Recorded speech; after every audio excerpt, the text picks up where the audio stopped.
Did you know that identifying causes and consequences helps us better analyze risks, take preventative measures, and mitigate the impact of these? Hi, I'm Josh from the Pirani team, and in this fourth episode of 3-2-1 Management, I will show you how to easily record your causes and consequences without needing thousands of files and columns in Excel.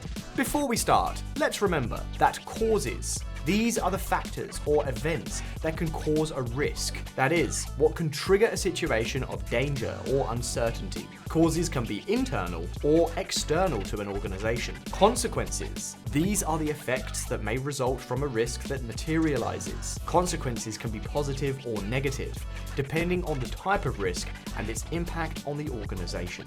How do you register a cause or consequence? To make this record in Pirani, go to the Causes and Consequences section and click the Create Cause and Consequence button. In this dashboard, you will find 3 mandatory steps that you must fill in and other optional ones that will help you to complement the information. Step 1, give a name to your record. Step 2, choose whether it is a cause or consequence. Step 3, choose the category. If it is a cause, you must choose the category that indicates the origin of the risk. It can be by process, infrastructure, technology, external factors, or human resources. If it is a consequence, you must choose the category that indicates how this risk will affect you. It could be legal, economic, reputational, or operational. You could also add a description to understand better the control to be implemented. We know that the causes and consequences are closely linked to the risks. In Pirani, it is effortless to generate these associations. Simply after having created the steps mentioned before, entering the risk option on the left side of the box,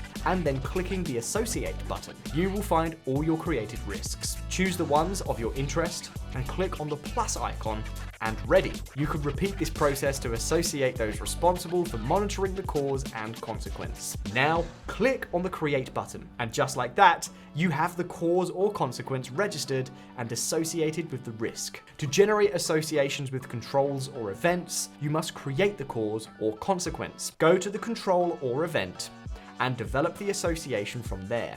And remember that, like all records in Pirani, you can mass import the causes and consequences, and in the same file, associate them with the risks of interest. And in your organization, do you still have thousands of rows and columns in Excel to record their causes and consequences? In the description, I leave you a link to try Pirani for free and simply make your records. I hope this video is helpful. Tell us in the comments what other features of Pirani you would like us to teach in this new section. And if you liked the video, remember to like it, activate the little bell, and subscribe to our channel. Well, that's all for today. See you in the next episode to learn how to manage events simply with Pirani.